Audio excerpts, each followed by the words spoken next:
Welcome to the third video of the Cybersecurity for Non-Techie Board Members video series.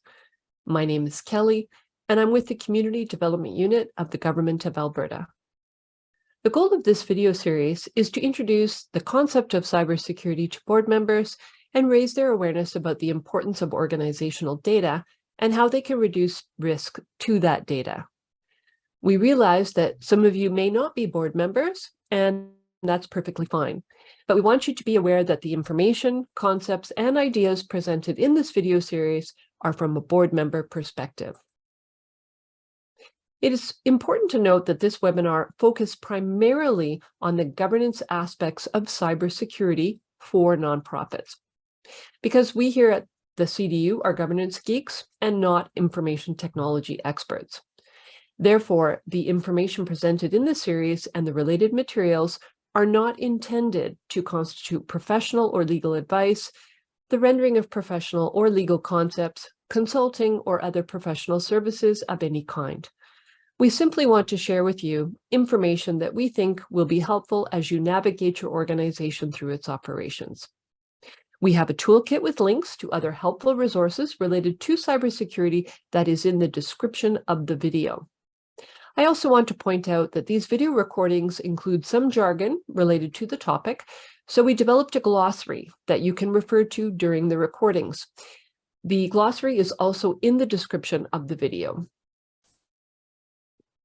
By the end of this third and final video in the series, you will be able to explain cybersecurity strategy and what the role of the board is in its development, and recognize that cybersecurity should be part of the strategic planning of nonprofit organizations.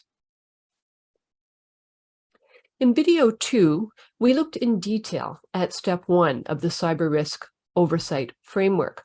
Learn where the cybersecurity risks and weaknesses are. In this video, we're going to take a closer look at steps 2 and 3 of the framework. Step 2 is develop, update, and understand the cybersecurity strategy of the organization. And step 3 is get regular updates and support informed, reasonable investment in cybersecurity.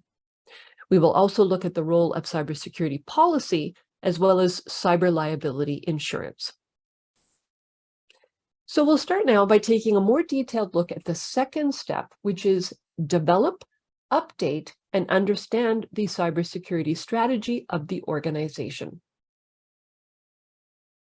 As we briefly discussed before in video 1, a cybersecurity strategy consists of a high-level plan for how an organization will go about securing its assets and minimizing cyber risk.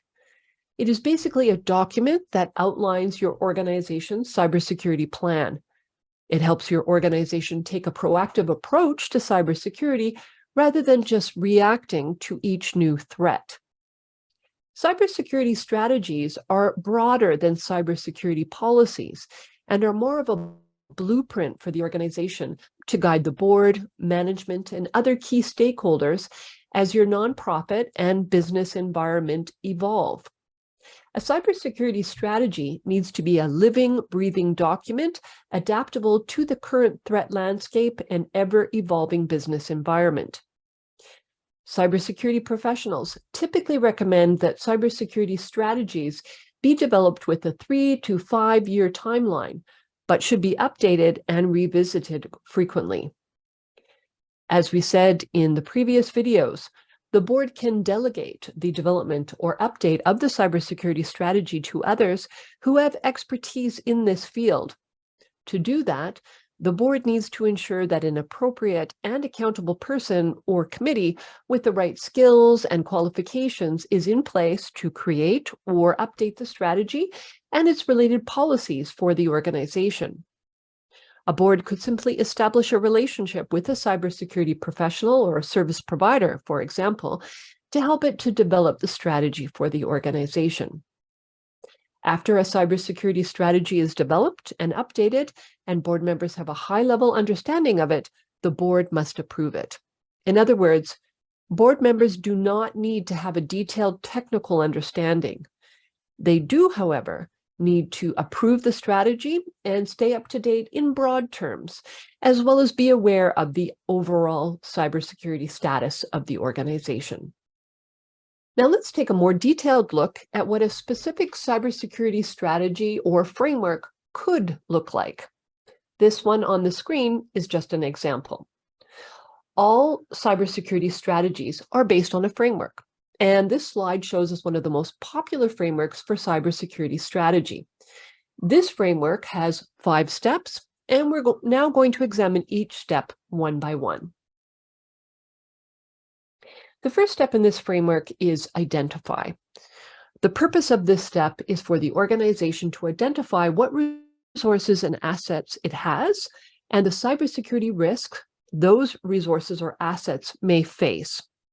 You may think this sounds similar to what was discussed in the previous video, which was the inventory of the data and resources of the organization and assessing the risks to it. And yes, this is basically the same step. So the first step in this strategy is assessing risks. I'm not going to go into more detail about this step, as it was already covered in video 2. I would just mention that the main questions that should be asked in this step are, what type of information or resources do we have? What is the likelihood of a cyber risk happening to them? And what would be the impact of those events or risks if they did happen? So after this identify step, the next one is the protect step. The protect step is about ensuring that you have appropriate safeguards in place so that you are able to deliver your services, run your organization, and protect your data, digital information, systems, etc., against a potential breach.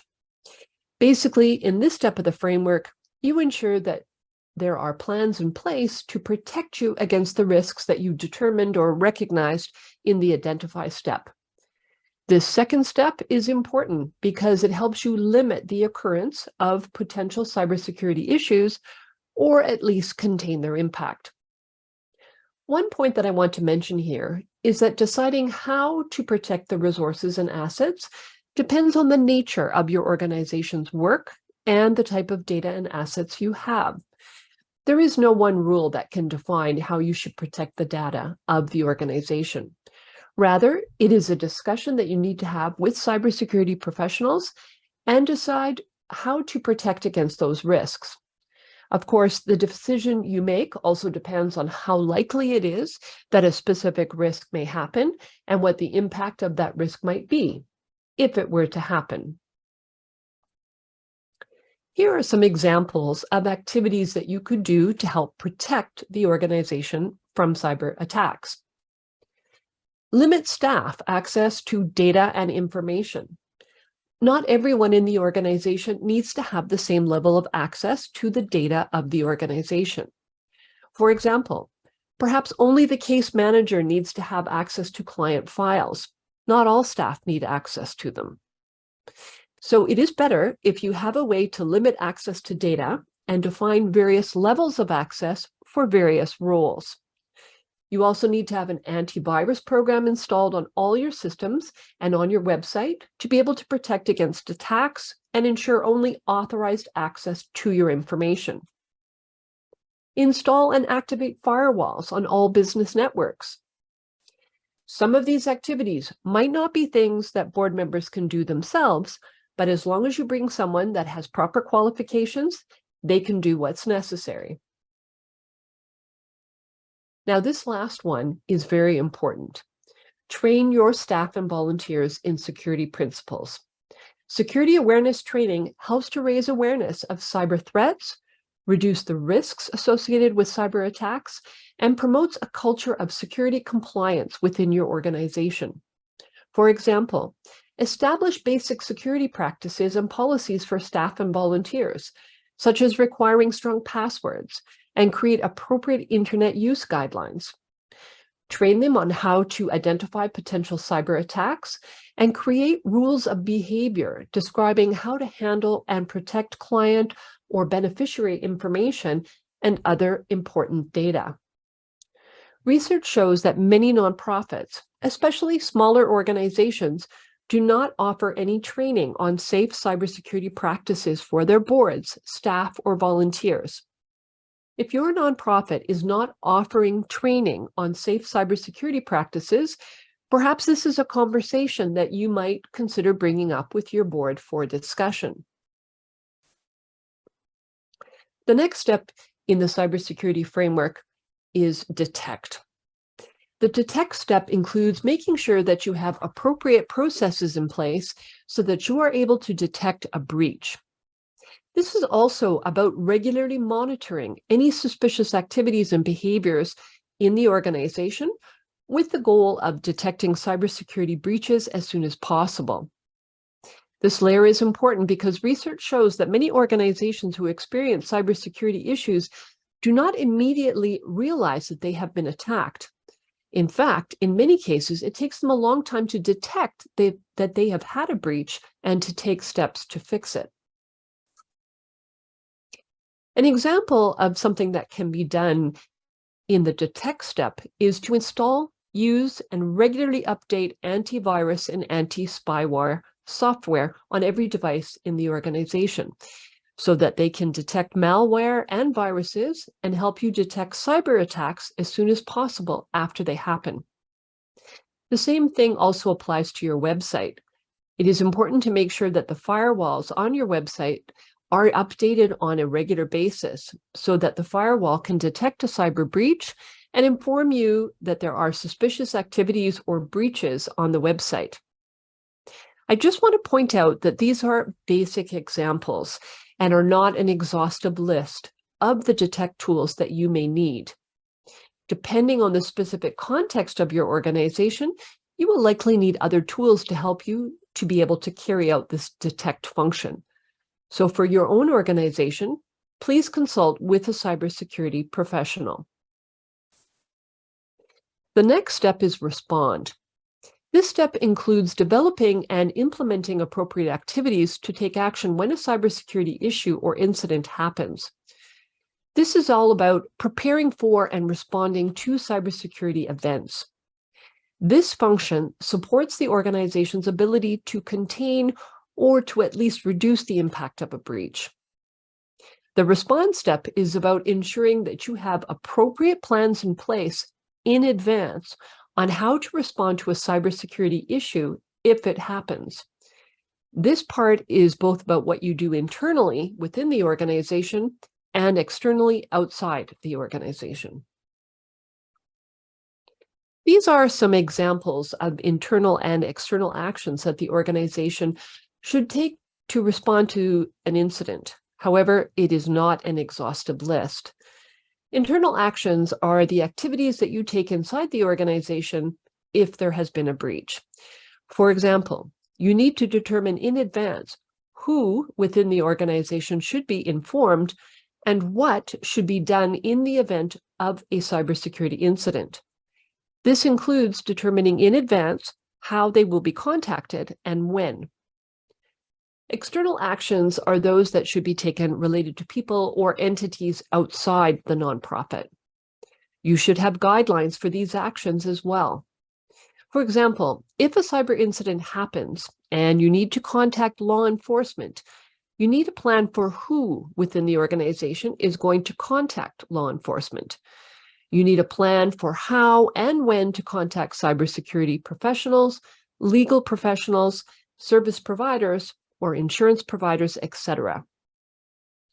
In this part of the plan, it's also a good idea to consider developing written procedures for each job role and describe exactly what that person in that role will be expected to do if there is an incident or emergency.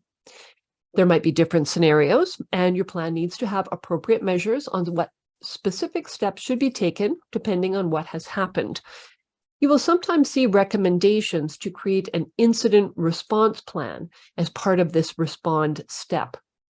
A written incident response plan ensures that responders are ready to carry out the necessary tasks to deal with an incident when it happens. The last step in this framework is recover. The recover step helps an organization resume its normal operations after a breach or incident. This step involves having a plan for recovery and communications and what should be done to resume work after a breach. So the activities in this step help restore the organization back to its standard operating procedures after an incident has happened. You can think of this step in terms of business continuity as well. How can an organization ensure that their operations and core business functions are not severely impacted if their systems go offline? And how can they come back to normal operations?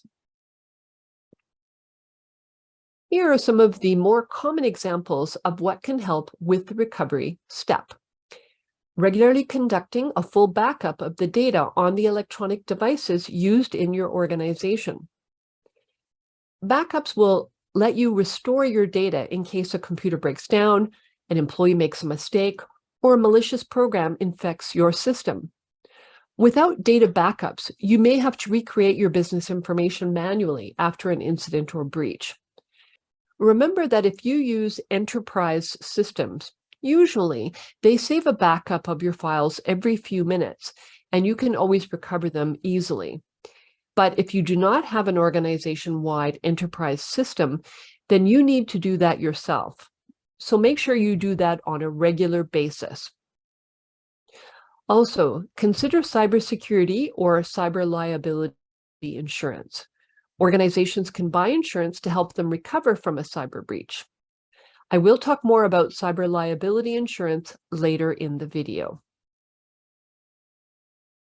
Now let's look at a scenario to help illustrate what we just covered. XYZ organization is a small nonprofit operating in Alberta. The organization has an Excel file that contains donor information going back 20 years. The information includes donors' first and last names, email and home addresses, dates of birth, and the amount of money they donated to the organization. The file is stored on the cloud storage site of the organization and can be accessed by all employees. Although nothing has happened yet, in consultation with staff, the board learns that this file can be a potential cybersecurity risk. Now that the board has identified this file as a potential issue, it decides to assess the risks. In discussion with staff, the board identifies several risks that could happen. Some examples include the file could be deleted by mistake. The file could be changed, either intentionally or accidentally, by someone accessing the file. Personal information could be copied and used by others since all employees have access. There could be incorrect updating of information on the file, and the file could become corrupted.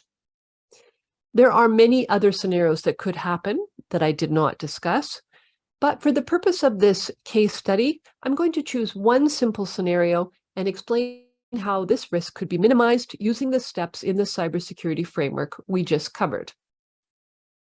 The scenario I'm choosing is the file could be deleted by mistake, and this is one of the risks that could happen to the file.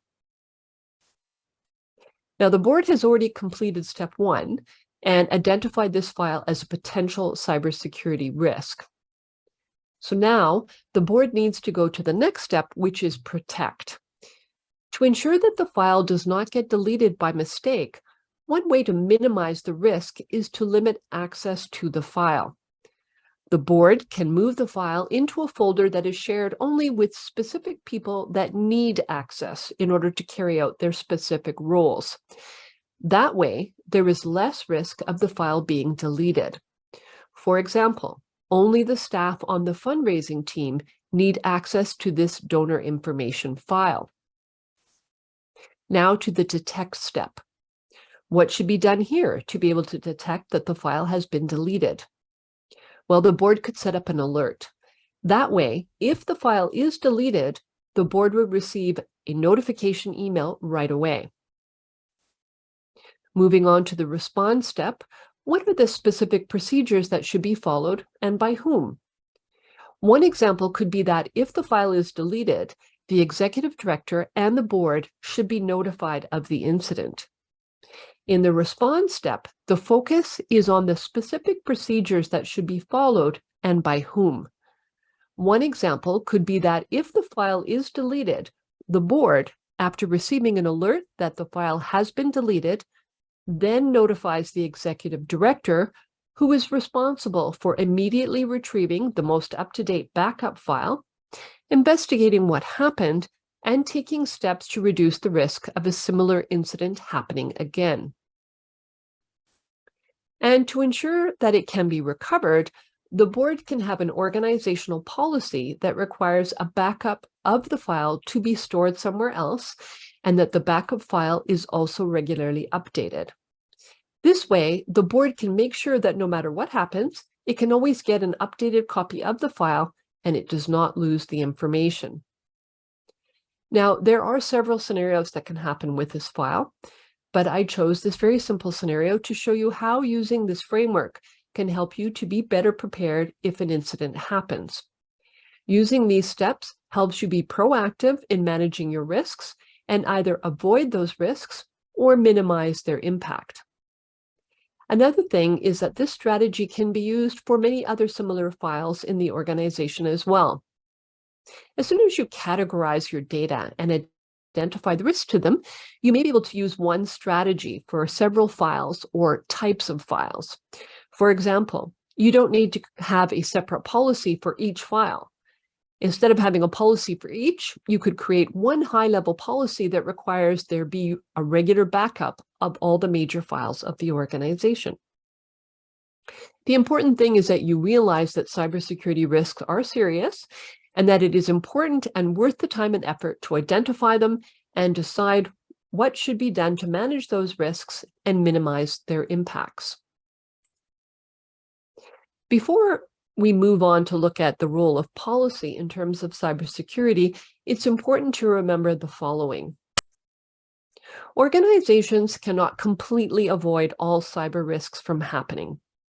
In other words, the organization will never be in a situation where it is fully protected. But having a robust cybersecurity strategy will significantly help to mitigate the risks or reduce the impacts of a breach if or when it happens.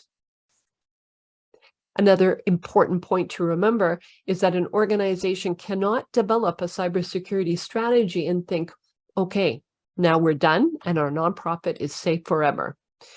Cyber risks and the threat environment are constantly evolving. New attacks can develop at any time. Therefore, the strategy needs to be updated regularly, depending on what the work of the organization is and what type of data it has, and which roles exist in the organization, and so on. All sections of the strategy should be reviewed on a regular basis and, when necessary, updated. Remember, this is a continuous activity and not a one-time job. Another important point is that statistics show that the number of organizations experiencing cyber incidents or attacks is increasing. It may not be a matter of if, but when. In some cases, however, these attacks may be easily prevented if there are some basic security measures in place. But there is another crucial level to avoid cyber risks from happening. Cybersecurity isn't just a technology issue. It's about business risk, organizational culture, and education as well. A nonprofit should ensure that security is built into the fabric of the organization and effectively implement the cybersecurity strategy. So in addition to resources, data, controls, and reducing threats and risks to the organization, the nonprofit should also consider human and organizational culture. Creating a culture of the importance of cybersecurity, raising awareness about it within the organization, and training employees on how to be proactive in protecting information is just as important as putting technical cybersecurity measures in place. Establishing a culture of risk management and accountability ensures that security becomes part of the fabric and culture of the organization and is not an afterthought. I should also mention that you will find the link to this document in the toolkit. The document in the toolkit uses plain language and is a great tool to help organizations develop their strategy around cybersecurity. So if you want more details about cybersecurity strategy, you can look at the document in the toolkit. Throughout the webinar, we've mentioned creating policies, and usually the board is responsible for identifying gaps in policies and approving policies once they are developed. It is important to ensure that your organization has proper policies and procedures that help identify, protect, detect, and respond to cybersecurity attacks and to recover from them. Cybersecurity policies should address everything related to cybersecurity, including computers and online usage, data and access to information, digital devices and systems, social media, internet usage, and all other resources. For example, you may have policies around collecting and storing only what is essential information on your systems so that you can minimize potential consequences if an attack happens. The most important part is that in consultation with your staff and volunteers and a cybersecurity expert, the board should ensure that policies and procedures related to the cybersecurity of the organization are developed. Policies help you clearly outline expectations for protecting the cyberspace of the organization. Again, as a board member, you don't need to make the policies yourself if you're not an expert, but you can assign others to create them. Then the board can review and approve them. The next step is that you should ensure that the policies and procedures are being enforced in the organization as well. This is again related to the importance of training everyone in the organization. All employees and volunteers should be trained on those policies, and they should be required to follow them. It is also important to review cybersecurity policies on a regular basis and update them based on the most recent changes in your organization. So in summary, you should have written cybersecurity policies that are regularly updated and tailored to your organization. These policies should be viewed as living documents that reflect changes in technology, priorities, and assets as they evolve. We also briefly mentioned cybersecurity insurance earlier. Cybersecurity insurance, or cyber liability insurance, usually covers the losses from breaches that affect the information of the nonprofit, as well as third-party related losses. The types of expenses that cyber insurance may cover range from the cost of notifying the people whose personal information may have been compromised, to the cost of content repair, such as repairs to a hacked website, to the cost of hiring a public relations professional to help your nonprofit restore its reputation after a severe breach, and any fines that the nonprofit may have to pay, including legal costs if the nonprofit is sued. There are even insurance plans that address business interruption costs if the breach is so severe that it forces the nonprofit to temporarily shut down. But there is a key thing to do before deciding whether to purchase cyber liability insurance and which plan. Work with a knowledgeable insurance agent or broker that understands your nonprofit's operations and programs. That way, they can help you break down your risks and their potential impacts and better inform you of how policies differ in their coverage and which one is better for your organization. Okay, now we've come to the third and final step in the cyber risk oversight framework.